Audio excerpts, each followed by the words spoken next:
Eu quero falar um pouco sobre Eli, sobre ser um sacerdote e como ele foi um sacerdote de fracasso. E nós vamos ver alguns pontos sobre isso nesse estudo.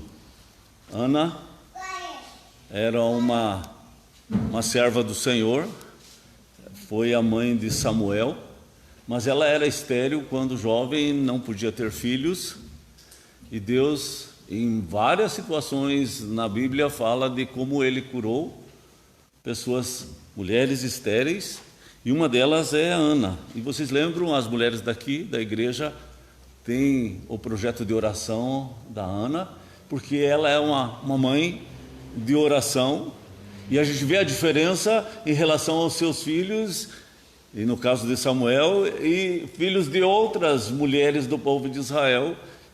E a gente vê Samuel sendo um menino temente a Deus, e nós atribuímos isso ao temor, à fé, ao zelo, ao cuidado também da sua mãe. E aqui ela estava orando, mas ela estava muito ansiosa, ela estava muito preocupada, ela estava muito aflita, e ela abria a boca, mas não saía som nenhum. Pois ela ficava falando com o coração, mas não saía a voz, mas ficava mexendo os lábios. E isso perturbou Eli, que era o sacerdote, e ele entendeu que ela estava embriagada e repreendeu isso, chamou isso de rebelião, de teimosia, como se ela fosse uma filha de Belial. E ela diz: eu não sou, a minha intenção é exatamente o contrário, estou aqui em luta diante do meu Deus. E aí ele diz: vai então, e seja feito conforme o que você crê, né? Eu não quero chamar a atenção da vida da Ana, nem de Samuel. Eu quero chamar a atenção desse sacerdote que teve atitudes erradas nessa história. Então nós vamos ler outros textos que falam de outras atitudes que ele teve, como eram atitudes que estavam longe de Deus, ele sendo sacerdote de Deus, e como ele fracassou. E acredito assim que se qualquer um de nós caminharmos o caminho de Eli, vamos ao fracasso também. Se 1000 pessoas entrarem por esse caminho, 1000 pessoas vão fracassar. Então é uma mensagem também de alerta, porque Deus também nos chama de sacerdotes, Deus nos chama de filhos, e Ele quer que a gente esteja na presença dEle, como Deus chamou Eli para estar na presença dEle. E aqui nesse texto, nessa parte exclusiva aqui, a gente vê assim como Eli não percebeu o que estava acontecendo. Ele era insensível à necessidade da sua ovelha. Ele só viu a aparência, ele só viu o exterior, mas ele não viu o que estava por trás, o que estava no seu coração e a dor do seu coração. E isso mostra a dureza do seu coração de não perceber isso, porque como se os seus óculos fossem sujos. E aí ele julga as coisas de acordo com a sujeira dos seus óculos. E ele precisava ter a sua visão limpa. Então a primeira coisa que eu quero deixar para vocês é que ele não conseguia perceber a necessidade das suas ovelhas. No nosso caso, quando temos esse óculos escuro, a gente não consegue perceber algumas coisas que estão por detrás, situações que estão por detrás, e julgamos precipitadamente as pessoas e nos magoamos, porque geralmente as mágoas e o sofrimento, as discórdias, as brigas vêm por uma interpretação errada de uma situação. E é o caso aqui de Eli. Também no capítulo 2, vamos lá para o capítulo 2, o verso 22 ao verso 25, vamos ler também juntos. É uma situação próxima já, vamos ler juntos? Era, porém, Eli já muito velho, e ouvia tudo quanto seus filhos faziam a todo Israel, e de como se deitavam com as mulheres que serviam à porta da tenda da congregação. E disse-lhes: por que fazeis tais coisas? Pois de todo este povo ouço constantemente falar do vosso mau procedimento. Não, filhos meus, porque não é boa esta que ouço, estais fazendo transgredir o povo do Senhor. Pecando o homem contra o próximo, Deus lhe será o árbitro. Pecando, porém, contra o Senhor, por ele, entretanto, não ouviram a voz de seu pai, porque o Senhor os queria matar. É até aí. No capítulo 3, o verso 13,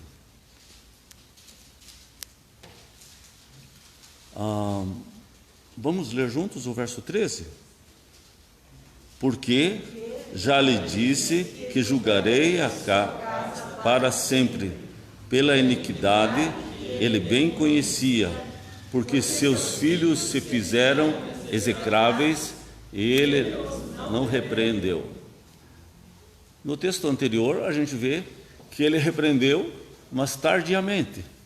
Os seus filhos já estavam com uma boa idade, já estavam explorando as coisas do templo. Diz essa passagem que eles exploravam as mulheres que serviam no templo. Há outras passagens que diz assim que eles se aproveitavam das ofertas que eram trazidas no templo.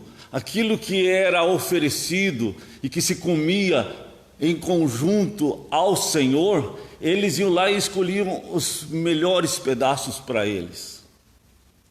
Então o coração deles há muito que estava longe do Senhor, e ele estava insensível ou invisível, ele não percebia o pecado dos seus filhos. Ele já tinha sido enganado pelos seus filhos. Eles já sabiam como agir de tal forma que agradasse o coração do pai. Assim estava acontecendo com os filhos de Eli. E eles eram para ser sacerdotes do Senhor. Não só Eli, mas os filhos eram também para serem sacerdotes do Senhor. Eu lembro quando eu vi essa mensagem, o pastor Coe estava falando, ele contou uma ilustração a respeito do crocodilo.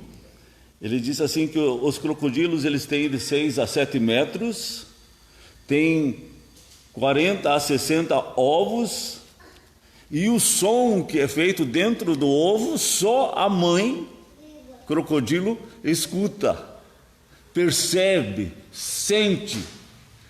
E ela sabe o momento exato de quebrar esse ovo para o seu filho sair dali. Ela não quebra antes e nem depois. Outra coisa que ela faz, ela quebra com os seus dentes. E ela é enorme. E os seus dentes são enormes. E aquele ovo, ela não esmaga o seu filho.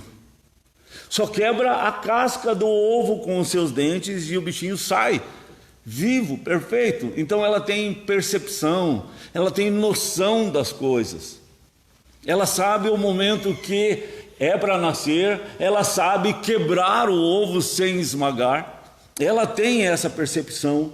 E Deus está dizendo assim, com essa ilustração, que nós precisamos aprender com Deus a percepção, pela palavra de Deus o discernimento, que quando aparece o inimigo, acende uma luz vermelha e você já percebe a presença do inimigo. Quando é uma armadilha, quando você mesmo está caindo numa armadilha da tua própria mente, porque Deus disse para Caim assim, o teu desejo vai ser contra você, e você precisa dominar esse desejo.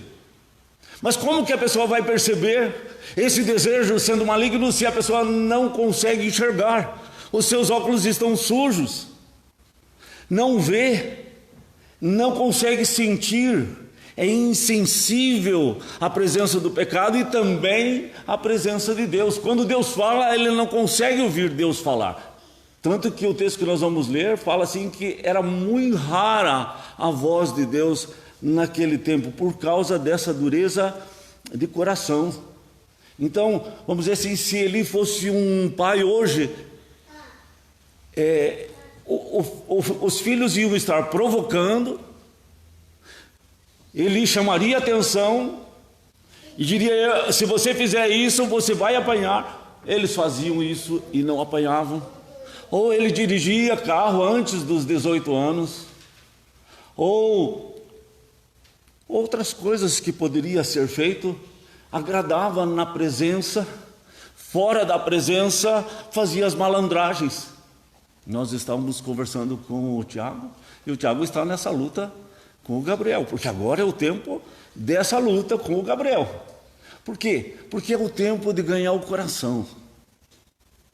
É o tempo que o Gabriel precisa entregar o seu coração a Jesus. Deus diz assim: filho meu, dá-me o teu coração. Isso não é para 18 anos, não é para 12 anos, não é para 20. E já nesse tempo do Gabriel, ele precisa fazer essa entrega, porque ele pode bem assim agradar a Rose, pode bem agradar o Tiago, e ele pode saber como fazer isso, mas ainda servir a dois senhores, servir as trevas também, porque aí ele sabe como conviver com os dois mundos, sabe conviver com os filhos de Deus e sabe conviver com os filhos das trevas. Isso vai desenvolvendo, isso vai crescendo, vai tomando forma até chegar no ponto dos filhos de Eli, que já eram velhos ali, já estavam de barba feita, já estavam aprontando coisas mais terríveis da dureza do coração. Quando Jesus fala assim: o que desligardes na terra será desligado no céu, e o que ligardes na terra será ligado no céu, está falando sobre isso.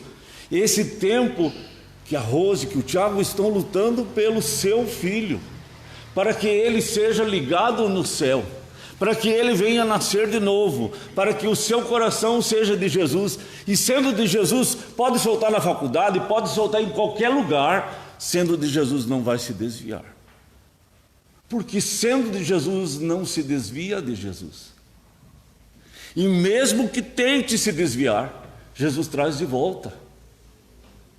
Jesus não deixa lá o filho pródigo, e ele traz esse de volta. Mas a Bíblia fala assim que a vara da disciplina afasta a criança do inferno, livra a sua alma do inferno, então livra a sua alma das trevas, da morte. Vamos ler o verso 28 e o verso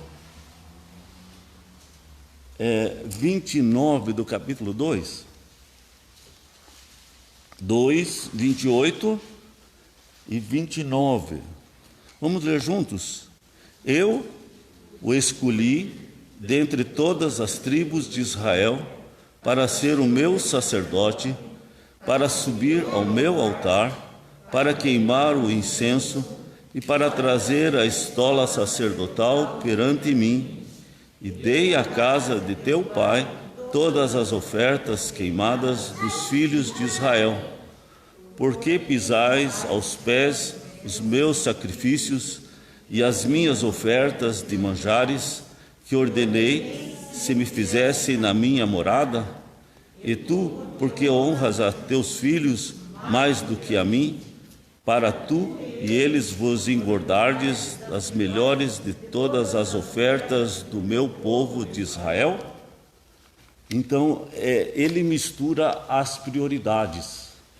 Deus tinha chamado ele para ser sacerdote, para ser um pastor, que andaria na presença de Deus, e aquilo que ele aprende de Deus e ouve de Deus, ele vai falar para o povo, e aquilo que ele ouve do povo, das lutas do povo, do sofrimento do povo, ele vai a Deus e suplica diante de Deus pelo seu povo, porque o seu coração era para ser totalmente de Deus. E aí ele é para ser um homem que está ali na presença de Deus, constantemente, todo dia, todo tempo, enquanto seus irmãos estavam trabalhando na lavoura, nas fábricas, esses sacerdotes estariam na presença de Deus, invocando o nome de Deus pelo povo de Deus. Mas isso não estava acontecendo. E Deus estava dizendo assim: você está honrando mais os teus filhos do que eu. Você é o sacerdote. E está fazendo todo o povo pecar. Você não percebeu o meu chamado? Você não percebeu o que eu planejei? O que eu escrevi para você fazer? E ali você colocar o teu coração, você não percebeu isso? E ele foi fazendo vista grossa em relação aos seus filhos, aos erros dos seus filhos. Ele não quis ser pai, ele não quis ser sacerdote, ele quis ser amigo dos seus filhos. Ele tinha medo de perder os seus filhos para o mundo e acabou perdendo. Aí a pessoa abre mão facilmente de princípios por causa desse sentimento. A pessoa negocia facilmente coisas para manter a aparência e a amizade. E no exemplo mostra quem realmente é prioridade. Ele era o sacerdote. E poderia ser até o trabalho prioridade para ele, mas não era Deus. Poderia ser a televisão prioridade, poderia ser o futebol prioridade, poderia ser qualquer coisa. Mas Deus não estava sendo prioridade na vida dele, e ele era modelo, ele era exemplo de vida, né? Não só para os seus filhos, mas para todo o povo do Senhor.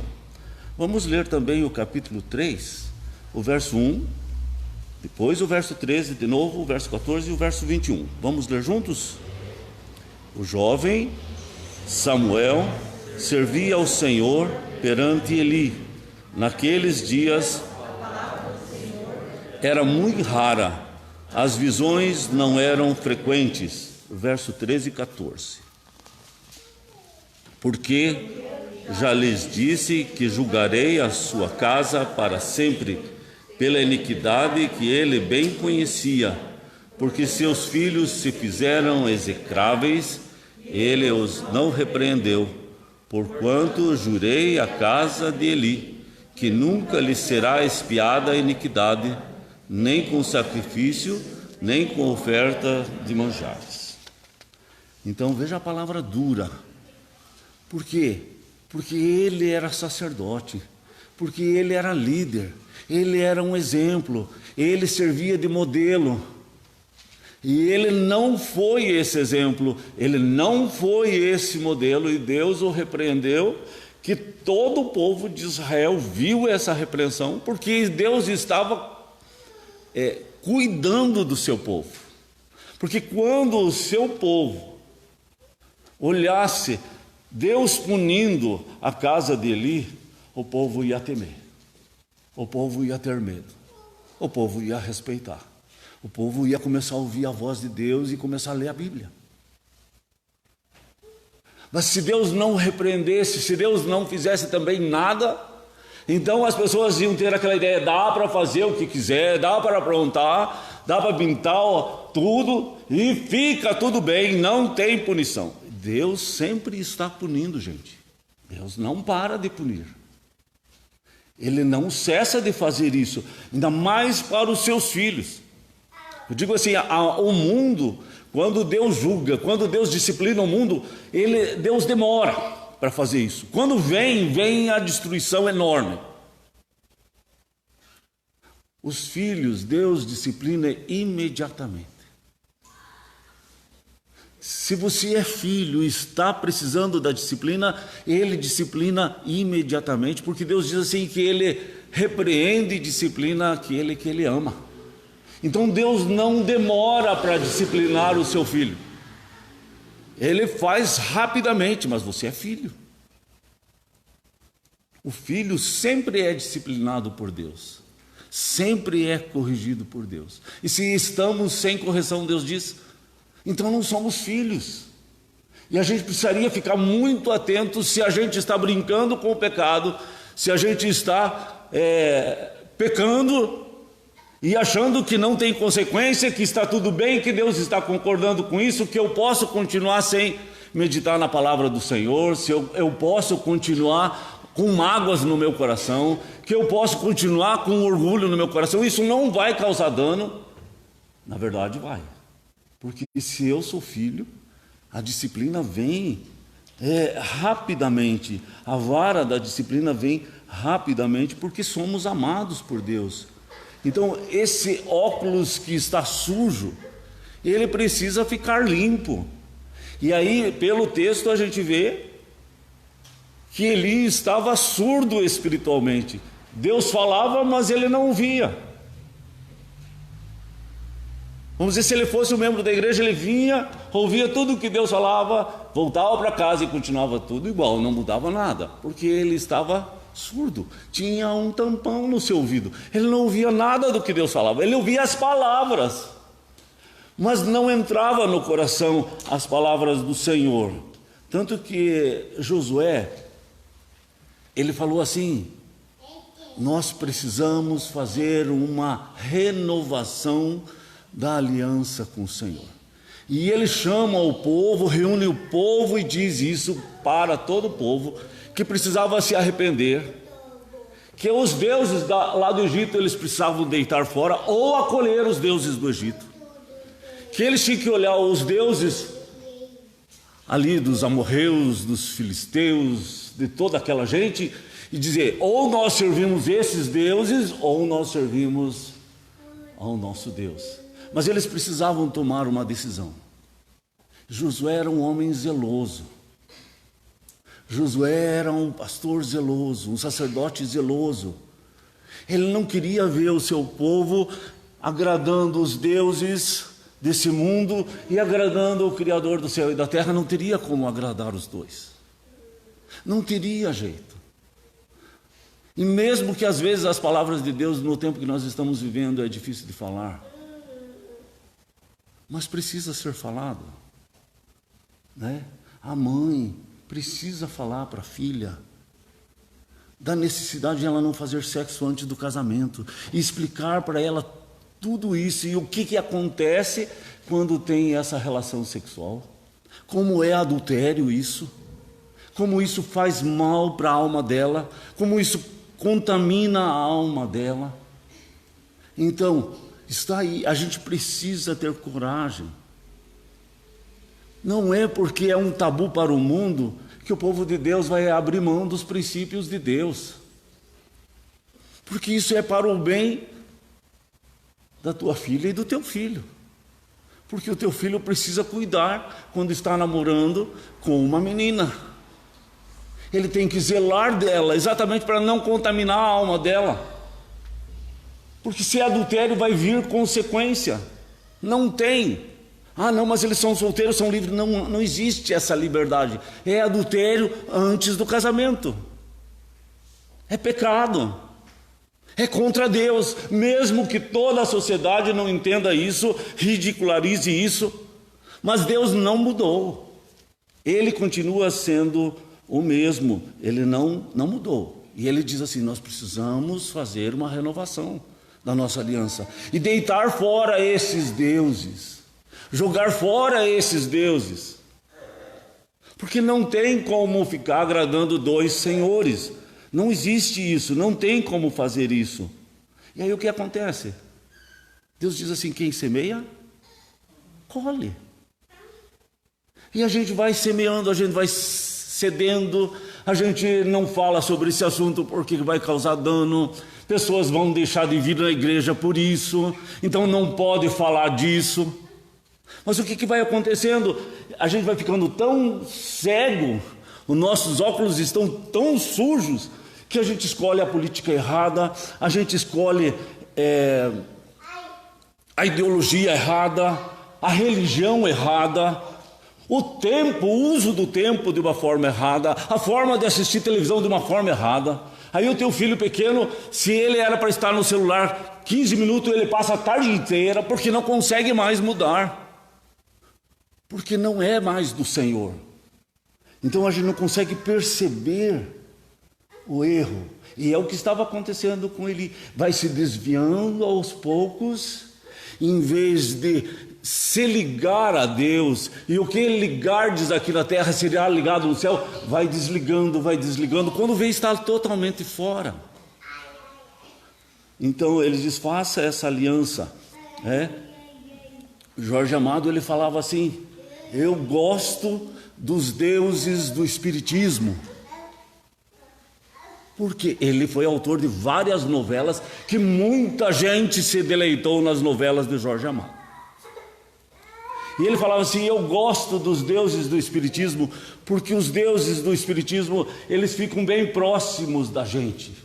Eles vêm no carnaval, eles incorporam, eles dançam junto, eles têm comunhão com a gente. O Deus do cristianismo não é um Deus bom, porque o Deus do cristianismo está longe.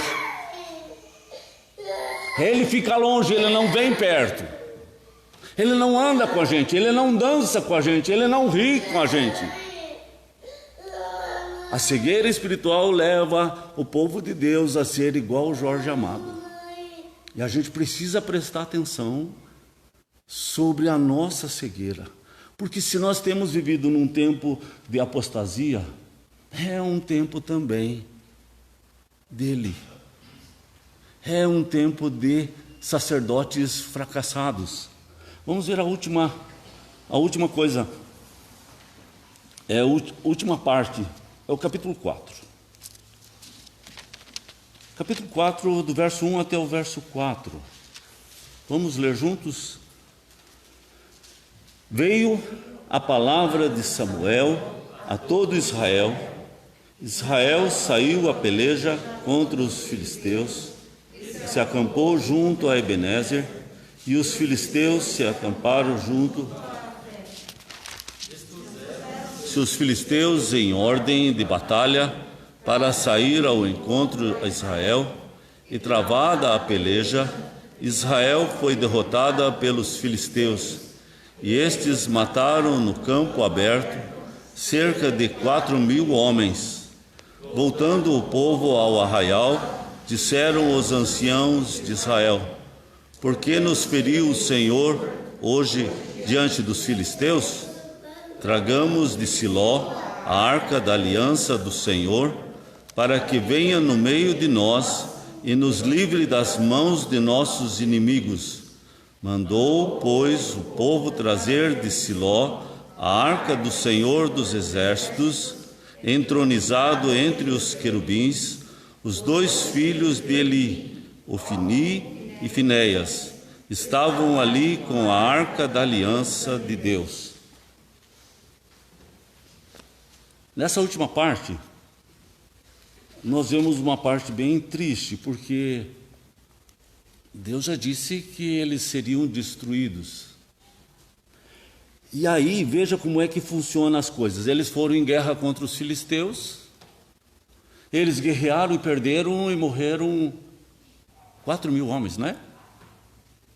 Aí, eles voltaram medrosos e foram questionar o que está acontecendo. Nós vamos perder essa guerra. Se nós continuarmos nessa guerra, não tem chance. E aí, os anciãos, os filhos de Eli, Ofni e Finéias, decidiram que o povo iria para a guerra, mas agora com a arca da aliança na frente. E que com a arca da aliança eles iriam vencer a guerra.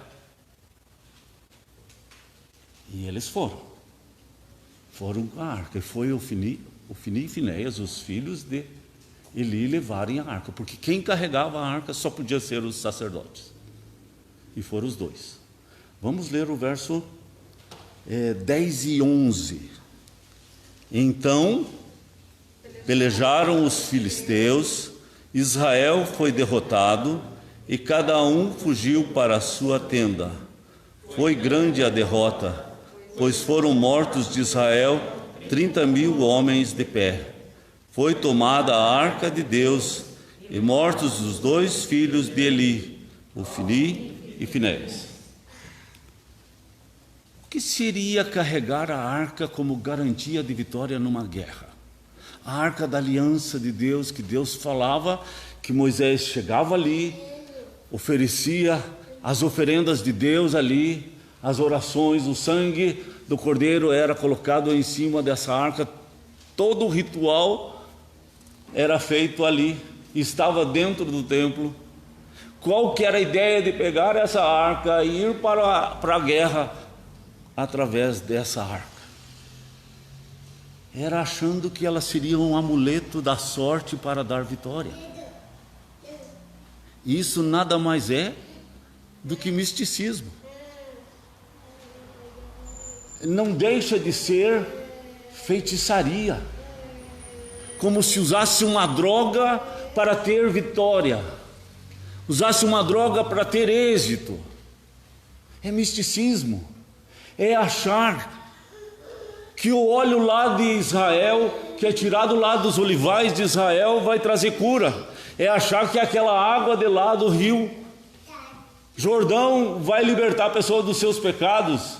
É achar que a areia de lá também vai trazer sorte à pessoa que está aqui. É achar que aquela pedrinha daquela montanha onde Jesus nasceu, naquela caverna, eles transformaram em milhares de pedacinhos, aquilo vai trazer sorte para quem usa. A água, o óleo, o copo d'água em cima da televisão, a própria Bíblia, você colocar como se fosse um amuleto de sorte, isso chama-se idolatria. Sabia? É idolatria. E a idolatria é pecado, gente. Então não dá para fazer isso, mesmo que as igrejas estão fazendo isso. Nós não podemos fazer isso. É a mesma coisa. Não tem nada de diferente do que Fini e Finéias fizeram. Ou Fini e Finéias. Então, a pessoa acha que o templo tem sorte. A pessoa acha que a folha de arruda tem sorte. E impor as mãos vai dar sorte. Aquele óleo vai dar sorte. Tudo isso é idolatria. É pecado. A água do batismo vai salvar a pessoa. Isso é idolatria. A água do batismo não salva ninguém. A própria cruz em si mesma não salva ninguém. Na história da igreja, vendeu-se tanto pedaço da cruz que o meu professor disse assim, que dava para pegar todos os pedaços de cruz que estavam vendidos no mundo, enchia um navio de tanto pedaço de cruz, porque se fez muito negócio. Se fez negócio com objetos dos apóstolos, uma roupa deles, uma caneta, aquelas canetas especiais que eles usavam, a pena que eles usavam na época, a lâmpada, o que eles tivessem, o que o apóstolo tivesse, valia fortuna, por causa de idolatria. Isso chama-se idolatria, não tem uma outra palavra para falar sobre isso, senão a idolatria. Então tem algumas coisas que a gente precisa prestar bem atenção. Ele foi fracassado porque não percebeu a necessidade das suas ovelhas. Ele foi insensível em relação ao pecado, o pecado estava ali e ele não percebeu a presença do pecado. Ele misturou prioridades, ele quis ser amigo dos seus filhos e não quis ser pai ou pastor. Ele foi surdo espiritualmente.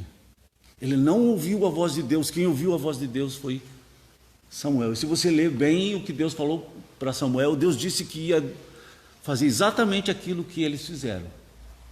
E eles foram destruídos, e eles perderam uma guerra, mas Deus já tinha falado sobre isso, porque o orgulho fez com que eles levassem a arca da aliança como uma forma de ter vitória. Enquanto eles tinham que se vestir de pano de saco e cinza, se arrepender, se dobrar, buscar socorro e perdão de Deus, eles foram idólatras. E não tem como Deus abençoar o idólatra. E é idolatria.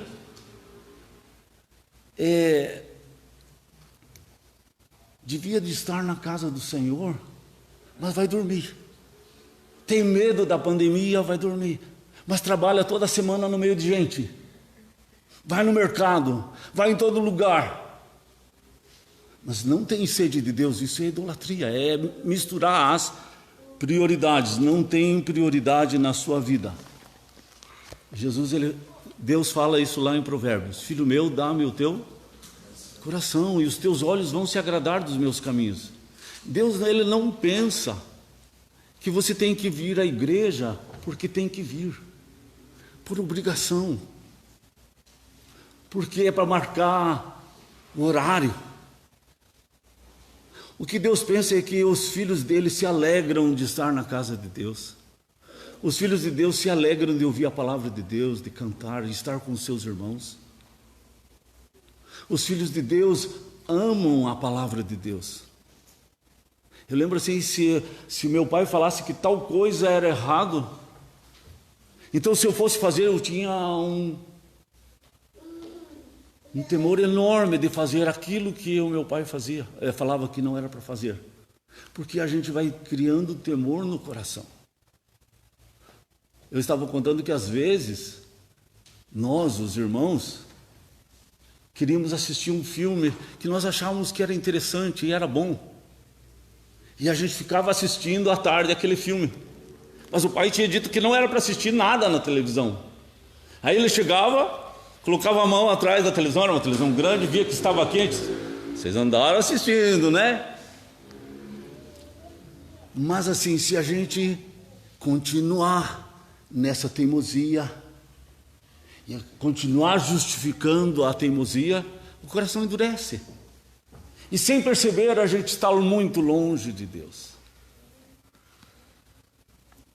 Então, lembre assim, a águia, ela só vai soltar o seu filhote quando ele souber voar, porque ela coloca o seu ninho muito alto.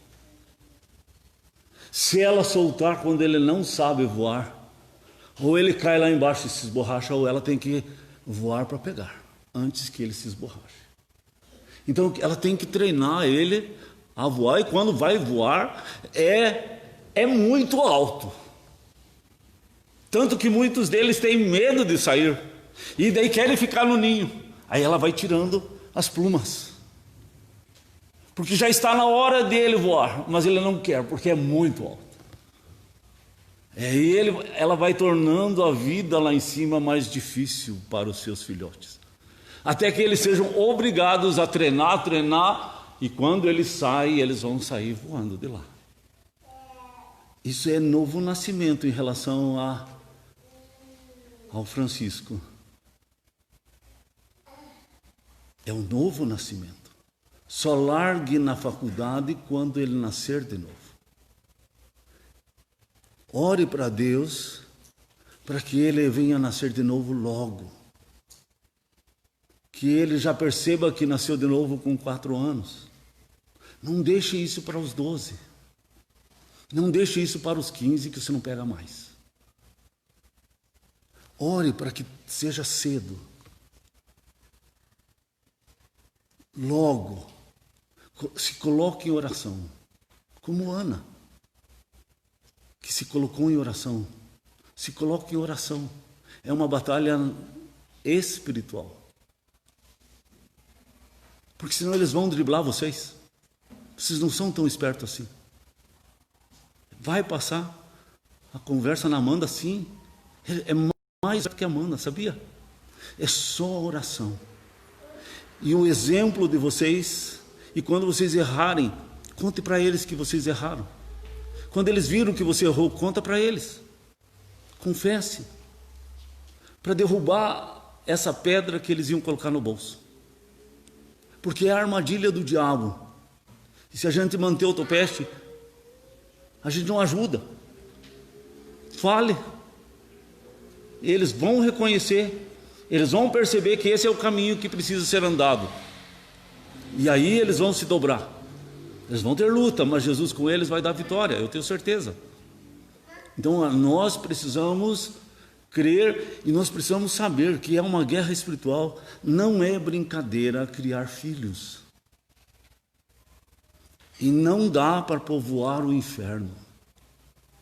Deus te deu filhos para povoar o céu. Só que eles estão, desde o nascimento, contaminados pelo pecado. E vocês já confessaram isso aqui na frente. Então vai ser uma luta para que não só o sangue de Jesus esteja descontaminando, mas que eles sejam selados com o Espírito Santo da promessa, que eles estejam nascendo de novo. E isso vai depender da oração, vai depender de renúncia, vai depender do ensino da palavra e do exemplo acima de tudo. E como nós erramos, nós precisamos confessar os nossos erros. Porque não tem como nós não errarmos, pecarmos. Não tem como o pastor não pecar. Não tem como você não pecar. Mas nós precisamos confessar os nossos pecados. Nós precisamos deixar claro, para que eles não coloquem aquela pedrinha no bolso. E se colocaram na confissão, no acerto, eles vão tirar. E aquela pedrinha vai ser tirada. Vamos orar?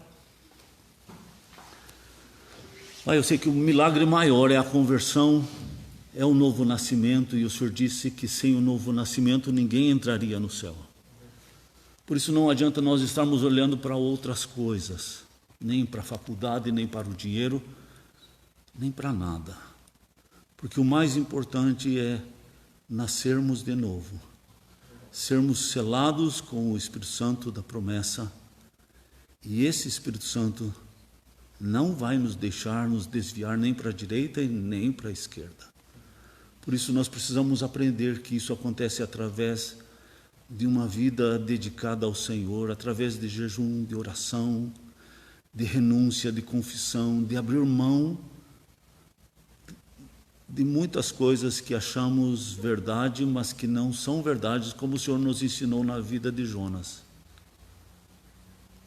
E que o Senhor quis ensinar algumas coisas a mais para Jonas, e o Senhor está querendo nos ensinar algumas coisas a mais do que simplesmente verdades.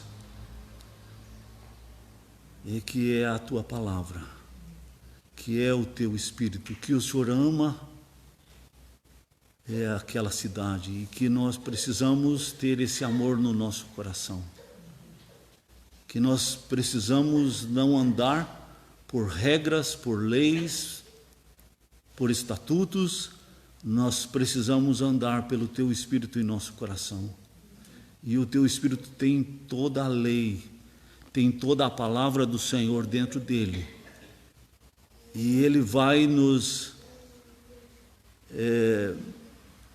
dar essa palavra ao nosso coração, e o nosso coração vai se agradar dos caminhos do Senhor. E não vamos aceitar a dúvida em nosso coração, a mentira em nosso coração. Muitas vezes mentiras que a nossa alma produz, a nossa carne produz, e que luta contra o Senhor. E que precisamos ter discernimento para reconhecermos entre o bem e o mal, o certo e o errado. E só diante do temor do Senhor, diante de nos alimentarmos da Tua palavra, que vamos ter esse discernimento, e a luz do Senhor acende para percebermos e não ficarmos cegos, não ficarmos surdos, não ficarmos insensíveis, Pai.